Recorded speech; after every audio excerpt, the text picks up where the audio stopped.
Hi there, welcome to Madison Laurel Yoga. I'm Madison, and today we are going to be working on one of my favorite arm balances. It's called crow pose. I'm sure you've heard of it in any yoga class that you might have taken. And the Sanskrit word for this is Bakasana. You might have also heard it called that. So we're going to go through a few just kind of really important principles of this arm balance, things that we need to make sure that we're really working on in order to hold this arm balance, where we're just kind of balancing on our hands.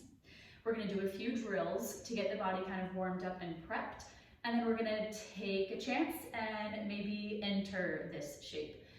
I'm going to go through maybe two different ways that you can enter crow pose, and I want you to make sure that you're really speaking or doing the one that speaks to you the most. So listen to your body, check in with your breath, and see how you're feeling in each of the different ways that we can enter the shape, and then pick which one speaks the most to you. So 3 principles that I want you to remember for Bakasana, for crow pose. Number 1, your shoulders have to be really pushing down and away. We call it protraction through the shoulder blades, where they're kind of spreading and puffing apart, and it has to be coming from your shoulders in this shape. You have to really push down and away into your hands to stay lifted, to stay buoyant. Number 2 is a really rounded spine and lots of engagement through your core. So we have the shoulders pushing down and away, spreading the shoulder blades. We also have a rounded spine and lots of pulling in of your navel to your spine. Lots of engaging in your core, especially your deep low belly core muscles, okay? That's number 1 and number 2. Number 3 is a little bit of mobility in your hips. We have to have the knees come really high up, which is a lot of flexion in your hip joint. And in order to do that, there's a lot of strength that we have to have in this muscle that kind of wraps from your kind of upper thigh bone all the way up towards your spine, your iliopsoas. So this kind of group of muscles, your hip flexors, have to be really strong. You have to squeeze everything up and in. It's a lot of pulling. It's a lot of pulling and pushing, actually.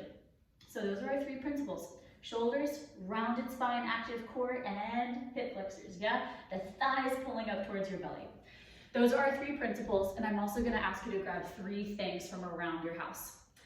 I want you to have 2 blocks or 2 really big Harry Potter style books. If you don't have any big books or yoga blocks lying around, try to get creative. Grab whatever you have. And then also a bolster. If you don't have a yoga bolster, grab a pillow, a couple blankets, towels, anything at all. And then also a pair of socks, okay? So we're gonna go through 3 drills right now that are going to be really great warm-ups, really great to get the body prepped for crow pose. First one is just some shoulder retraction and protraction, shoulder blade. So all I want you to do is come into a nice and easy tabletop. Your hands will be down, spread out through the fingertips like crazy, really open up through the fingertips. And then make sure the knees are right underneath the hips, yeah? All you're gonna do is retract, squeeze the shoulder blades together, keep the elbows stick straight, and protract, push the ground away, dome the upper back, spread the shoulder blades. We'll do that a few more times. Squeeze and spread, retract and protract. And you might choose to tuck the toes and lengthen the legs and do these scapula push-ups in a plank pose. But if you're like me and you don't want to tire yourself out too much, too early, you can just do it with the knees down and tabletop. Do about 3 more cycles like this, and I want you to really focus on that spreading, the pushing down through the palms to puff up the back of your chest. Okay, that's that first principle, right? It's the pushing down action. If you ever try to come into a crow pose with retracted shoulder blades, with sleepy shoulders, not much going on in the hands, you're not going to be very successful, okay? So really remember that pushing and doming action. And then this takes us into our second principle, which is that rounded spine and lots of activation through your core. So I want you to do something here that requires your socks. If they're not already on, slide those socks on and then roll your mat either in half or even in a little bit closer in than halfway in, okay? It's time to put the hair back. So what I want you to do is come into that tabletop, but now you have lots of space behind you without a mat. It's nice and slippery, okay? Push down through the hands to find your first principle, domed upper back. Spread the shoulder blades and keep that constant the entire time. Now I want you to send your knees a little bit farther back and then lift the knees and shins off of the ground. So you're pressing into the tops of the feet. All I want you to do is round the upper back and pull the navel up and in, kind of piking the hips up, maybe bringing the toes towards the wrists, and then push them back and land in that plank. Don't lose the shoulders though, okay? I don't think I can do too many of these and talk at the same time. So let's go for 3 more, okay? It's an exhale to round the spine, pull the navel in and pike the hips up. And inhale to push back. Exhale to lift, round the spine, spread your shoulders. Inhale to push it back. You've got it, stay with it, last one. Exhale, round, round, round, navel in. And then inhale to slide them back. Tap the knees down and maybe send your hips back towards the heels. I definitely need a little bit of a break here. Let the hips sway side to side in a child's pose.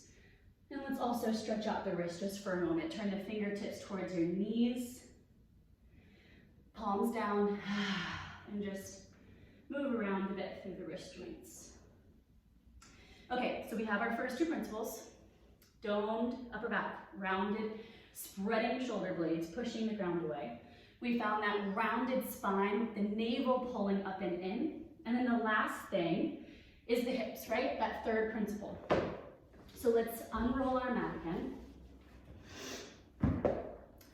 Nice and long. And all I want you to do here, you can keep your socks on if you want to, or take them off. All I want you to do here is come onto your bum, balancing on your sacrum, and then reach your arms forward. Find extension at the wrist joint, meaning your palm is pushing forward and away from your chest. And then let's point the toes so that only the tip toes are pointing down, the heels are up, even the soles of the feet, maybe even the ball bounds of the feet are up. And then breathe. Push the ground away, the ground, which is really just this, air in front of you. Spread your shoulders, round the spine, navel in. Then try to slide your right knee up towards your right armpit, floating the right toes up. You should feel your right hip flexor squeeze and cramp even. And then release. Good, exhale, left knee drives up towards your left tricep, and then release. Exhale, squeeze, right tricep and knee tap, release. Exhale, left knee drags up towards your left tricep, armpit, and release. Keep pushing the ground away. Keep rounding spine. Let's do 1 more. Squeeze and release. Squeeze and release. Now do both at the same time. Floating the toes up, pushing through the air in front of you, rounding the spine, navel in. Hold here. Your hip flexors should be cramping like crazy. 1 more breath in, and release. Let's just come into a little butterfly for a moment. All I want you to find is feet together, knees wide. Okay, so we tackled our 3 principles. We did our 3 drills that kind of walked through those 3 principles that got us in the space, in the head space, a little bit of muscle memory as well to be able to incorporate those into our crow pose. All right, so let's work on our 2 entrances for Bakasana. Okay, first one, I want you to grab one of your blocks and maybe 2 of your blocks. We'll test out with 1 first, and if you'd like to add a second one, you can. Just release the block on the wide setting down on the ground and come into a little yogi squat, a madison, okay? Feet down, hips low. And you're just opening up the chest, enjoying a little bit of a break for a second. And then I want us to come into this entrance, okay? This entrance into crow pose, Bakasana. 3 principles, don't forget, spread out those fingertips, hands down. Push the ground away, spread shoulder blades, round the spine, navel in, squeeze thighs up towards your ribs. Squeeze those hip flexors, okay? But the first entrance is gonna be fun because we're gonna use this block as like a little perch for our crow. So, start to lift the hips, Spread shoulders, push ground away, round the spine, navel in. Keep your knees hugging in towards your armpits / triceps. And then bring your right toes and left toes to your perch, to your block, okay? Now, all I want you to do is just practice shifting forward and then shifting back. So you're kind of transferring weight into your hands and then out. Into the hands, squeeze the knees up and then back. And then let's shift forward and hold here for 5, 4, 3, spread shoulders, 2, navel in, 1, release. Give yourself a little bit of a break. Maybe let your relaxed crow shimmy side to side. And then we'll do this entrance just one more time, but we'll actually practice floating the toes up, one at a time. And then maybe both toes will lift, or both sets of toes, both feet. Okay, so push the ground away. Your wrists are about shoulder width distance apart. You're pressing down with the fingertips to protract, to spread your shoulder blades. You're rounding your spine, hugging the navel in, then squeeze your thighs up towards your belly. Hip flexors engage. Now shift forward and float your right toes up. Release, float your left toes up. Keep pushing the ground away, release. Float both toes up maybe, or keep alternating and hold for 5. Push, push, push. 4, 3, 2, breathe. 1, slowly come out of it and shimmy it all about. Beautiful. You can step off of your perch. If you like that entrance and you want to play around with it a little bit more, maybe you stack both blocks on top to have your feet a little bit more elevated. You can also use your blocks or your Harry Potter books as wrist support. Okay, so it kind of lifts the ground a little bit closer to your hands, and it makes lifting the feet a little bit easier. Okay, that's another option. And then I want us to come with our pillow, with our bolster, whatever your more fluffy prop is. I want you to place that right in front of you and come back into your yogi squat malasana. Okay, so this entrance is for everyone that has that fear of falling. Okay, you're not alone, trust me. There have been many times where I have fallen in crow pose. One time, I was just very sweaty and yeah, just like completely face planted. And it didn't feel good, but I mean, I was fine. There's not really too much to be worried about. You're pretty close to the ground, but there is that psychological fear. So place something cushy underneath your face if you're having a little bit of trepidation about lifting the feet and shifting forward, because it is imperative that you do shift forward, that you do rock forward and put more weight into your hands, okay?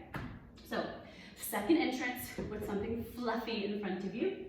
Same thing, hands down, feet about hip width distance apart, hands shoulder width distance apart. Press down to your finger pads, spread the shoulders, round the spine, lift your heels, knees tap either armpits or triceps, or maybe even the outer kind of edges of your upper arm bones. Shift weight forward. Don't forget your 3 principles. Lift one foot, lift both feet, and hold for 5. Don't be afraid to fall. 4. Squeeze your heels to your butt, squeeze your knees in. 2, and 1. Slowly release. Sit back in your yogi squat. And maybe stretch it forward, keep moving, finding some buoyancy in the joints. All right, that is our crow pose, our Bakasana tutorial. Those 3 drills, those 3 principles are going to be so helpful for building up the strength to be able to come into this pose one day. If it didn't happen for you in the time of this video, it's quite all right. It is something that takes a little bit of practice.